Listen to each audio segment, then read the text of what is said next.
السلام علیکم میری پیاری یوٹیوب فیملی، کیسے ہیں آپ سب؟ امید ہے آپ سب خیریت سے ہوں گے۔ کیا کبھی آپ نے محسوس کیا ہے کہ جوائنٹ فیملی میں بعض اوقات انسان کو اپنے دکھوں سے زیادہ اپنی خوشیوں کو کیوں چھپانا پڑتا ہے؟ ایسے مسئلے زیادہ تر جوائنٹ فیملی میں زیادہ ہوتے ہیں۔ جیسا کہ آپ نے کبھی کوئی نیا سوٹ لیا ہو، اپنے کمرے کے لیے کوئی خوبصورت چیز خریدی ہو، یا صرف اپنے لیے کچھ اچھا سوچا ہو، اچانک کچھ لوگوں کے رویے بدل جاتے ہیں۔ دیکھیے سسٹر، یہ ایک حقیقت ہے کہ آج کے دور میں جوائنٹ فیملی میں رہنا پہلے کی نسبت کہیں زیادہ مشکل ہوتا جا رہا ہے۔ لوگوں کے خلوص کم ہوتے جا رہے ہیں، برداشت کم ہوتی جا رہی ہے، اور رشتوں میں موازنہ مقابلہ زیادہ ہوتا جا رہا ہے۔ بعض لوگ تو اپنی زندگی پر اتنی توجہ نہیں دیتے جتنا دوسروں کی زندگی پر نظر رکھتے ہیں۔ کون کیا خرید کر لے آیا، کس کے پاس کتنے کپڑے ہیں، کس کا کمرہ زیادہ اچھا ہے، کسے زیادہ کیوں توجہ مل رہی ہے، کسی کی زندگی پہلے سے بہتر کیوں ہو رہی ہے، اور یہ سوچیں اور یہ باتیں کچھ لوگوں کے ذہنوں پر اس قدر حاوی ہو جاتے ہیں کہ وہ اپنی خوشیوں سے زیادہ دوسروں کی خوشیوں کا حساب رکھنے لگتے ہیں، اور پھر لوگ مجبور ہو جاتے ہیں کہ اپنی چھوٹی چھوٹی خوشیاں بھی چھپاتے پھرتے ہیں اور خاموش رہتے ہیں۔ وہ اپنی خوشیاں دل کھول کر منانے سے ڈرتے ہیں، کیونکہ اگر انہوں نے اپنی خوشی زیادہ ظاہر کی تو شاید کسی کا موڈ خراب ہو جائے، کوئی ناراض ہو جائے، یا پھر ہو سکتا ہے بلا وجہ کا طنز اور گھر کا ماحول خراب ہو جائے، کیونکہ ایک ہی گھر میں صرف 2 یا 3 نہیں بلکہ کئی مختلف مزاج، مختلف سوچیں اور مختلف عادتوں والے لوگ اکٹھے رہتے ہیں۔ کسی کی طبیعت نرم ہوتی ہے، کسی کی سخت، کوئی برداشت کم کرتا ہے، کوئی چھوٹی چھوٹی باتیں بھی دل پر لے لیتا ہے، کوئی مثبت سوچ رکھتا ہے تو کوئی منفی پہلو تلاش کرتا ہے، ہر بات میں بلا وجہ کو بھی بات کو بڑھا دیتا ہے۔ اور جب دیورانیاں، جٹھانیاں، نندیں، ساس اور خاندان کے دوسرے افراد ایک ساتھ رہتے ہیں تو روزمرہ کی چھوٹی چھوٹی باتیں بھی بعض اوقات بڑے بڑے مسائل کی شکل یا پھر لڑائی جھگڑے کی شکل اختیار کر لیتی ہیں۔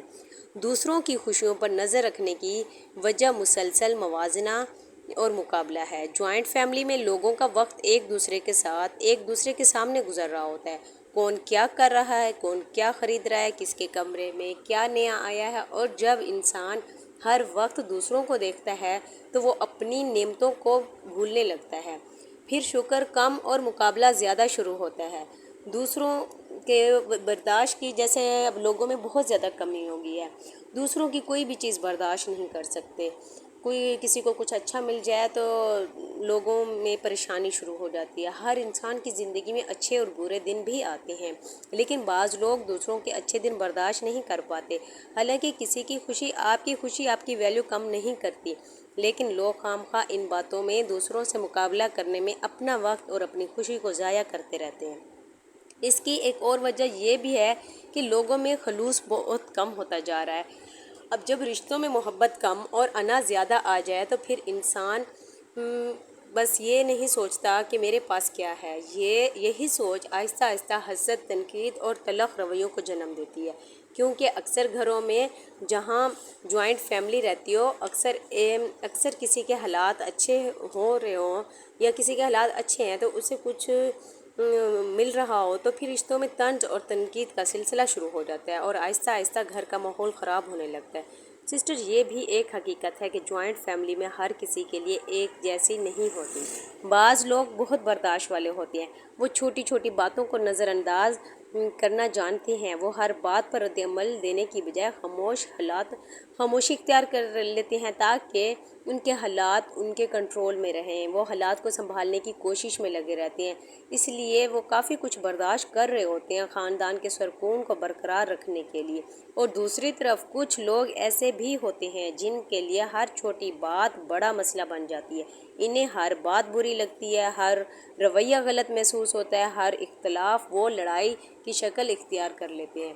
لیکن اگر بار بار کوشش کے باوجود مزاج نہ مل رہے ہوں، ہر روز لڑائیاں ہو رہی ہوں، دلوں میں نفرت بڑھ رہی ہوں، بچوں پر برا اثر پڑ رہا ہو تو گھر کا سکون بھی ختم ہو رہا ہو، تو بعض اوقات علیحدہ رہنا بھی ایک سمجھدار فیصلہ ہو سکتا ہے۔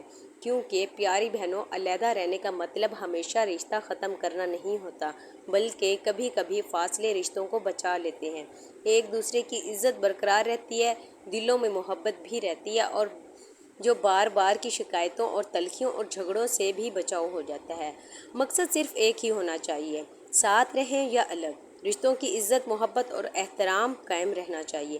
اگر مزاج ملتے ہیں تو جوائنٹ فیملی بہترین ہے، لیکن اگر مسلسل تلخی اور تنازع ہو اور عزت کے ساتھ بس علیحدہ رہنا ہی بہتر ہوتا ہے۔ بعض اوقات یہ جو فیصلہ ہوتا ہے یہ بہتر ثابت ہو سکتا ہے۔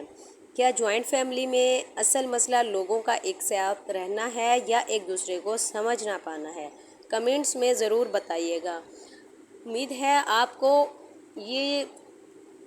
کو یہ باتیں اچھی لگی ہوں گی۔ اگر اس میں سے کوئی بھی پوائنٹ اچھا لگا ہو تو کمنٹس میں ضرور بتائیے گا۔ ملتے ہیں نیکسٹ ولاگ میں۔ اپنا بہت سا خیال رکھیے۔ اللہ حافظ۔